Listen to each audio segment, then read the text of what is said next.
자연 치아 살리기는 치아가 망가진 경우에 해당 부분을 이제 회복할 수 있도록 치료를 해서 최대한 그 자연 치아의 기능을 유지할 수 있도록 만들어주는 여러 가지 치료를 모두 의미합니다. 재신경 치료는 말 그대로 신경 치료를 다시 하는 과정을 의미합니다.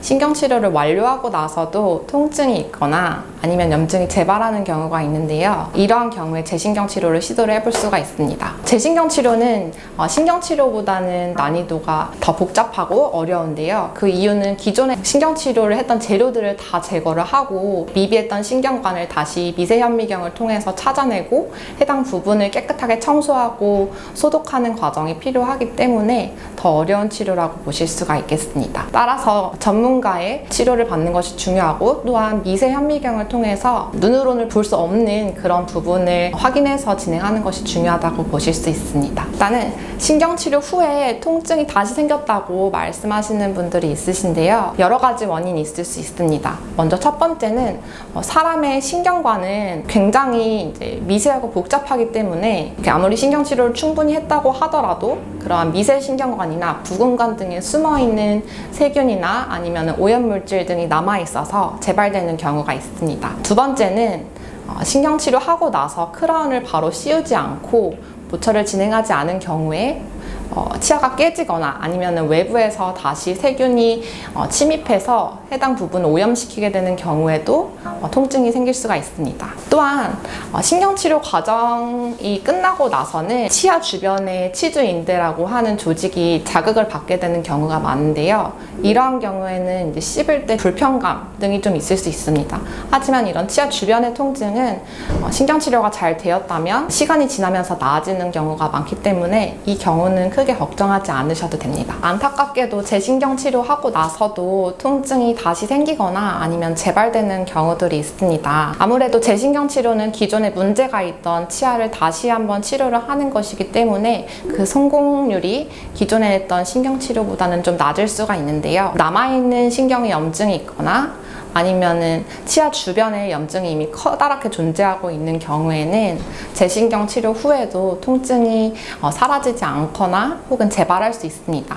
이러한 경우에는 염증 조직에 직접 접근할 수 있는 외과적 술식인 치근단 절제술이나 아니면 치아 제식술의 그런 옵션을 생각해 보실 수 있겠습니다. 일단 치근단 절제술을 설명하기 전에 신경치료는 치아의 내부에 있는 세균을 내부적으로 접근해서 제거하는 치료입니다. 하지만 치아 내부로 접근이 불가능한 경우들이 몇몇 있습니다. 예를 들면 치아 안에 신경관이 너무 복잡하다든지 아니면 치아 신경관이 석회화된 경우가 있어요. 그런 경우에는 치아 신경이 너무 좁아져 있기 때문에 접근하기가 어려울 수도 있습니다.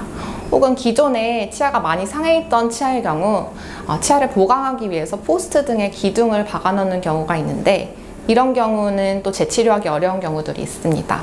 따라서 이런 경우에는 뿌리 끝에 염증에 직접 접근할 수 있는 외과적인 치료를 해야 되는데요.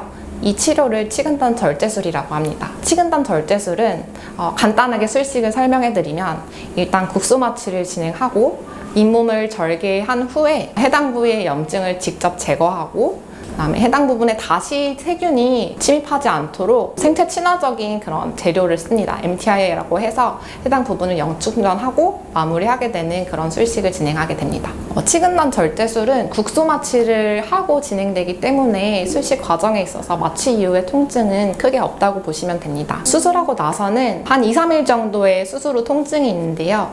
이건 치과에서 처방받은 약을 드시면 대체적으로 조절되는 정도의 통증으로 크게 걱정은 하지 않으셔도 됩니다. 치근단 절제술의 회복 과정에 있어서는 잇몸 조직, 연 조직과 뼈 조직, 경 조직의 회복 시간을 좀 차등을 두어서 봐야 할 필요가 있는데요.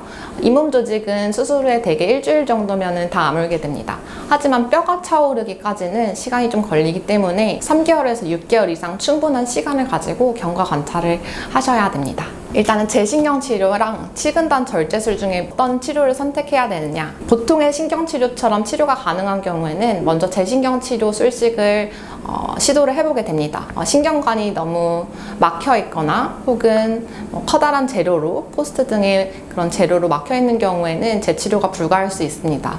그런 경우에는 거꾸로 신경치료를 하는 치근단 절제술이라는 술식을 선택할 수 있고요. 두 경우 모두에도 물론 가장 중요한 미세 현미경을 통해서 치료를 하는 것이 더 성공률을 높이는 치료를 할 수 있는데 도움이 된다고 할 수 있겠습니다. 치근단 절제술 등의 수술적 술식이 어려운 경우가 몇 가지 있는데요. 치아가 너무 깊은 곳에 있어서 기구가 접근하기 어렵다든지 아니면 해부학적 구조로 인해서 수술이 어렵다든지 하는 경우가 있습니다.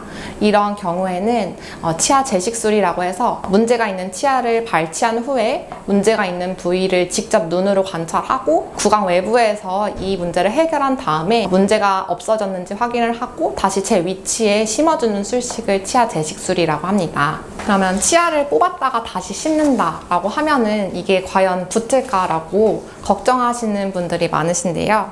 이 치아가 잘 붙기 위해서는 치아 표면에 있는 치주인대 세포를 잘 유지할 수 있게 하는 그 술식이 가장 중요합니다. 이걸 잘 유지하기 위해서는 발치를 조심스럽게 해서 최대한 피해가 최소화될 수 있도록 하는 것이 중요하고, 또한 구강 밖에서 수술하는 시간을 최소화시켜서 세포가 잘 살아있도록 하게 해주는 그런 술식들이 중요한데요. 이런 술식들이 잘 이루어지고 치아 자체에도 균열이 없고 문제가 없는 경우에는 통상적으로 한 80% 안팎의 성공률을 보인다고 알려져 있습니다. 치아 재식술은 치아의 위치에 관계없이 할 수는 있지만 해부학적인 그런 구조와 그리고 수술 자체, 발치를 할 때 일어날 수 있는 리스크들을 다 한꺼번에 고민해서 결정을 해야 됩니다. 주로 두 번째 큰어금니에서 많이 시행되고 있고요. 종종 외상치아 등에서도 필요한 경우에는 치아 재식술을 통해서 치료를 진행하고 있습니다.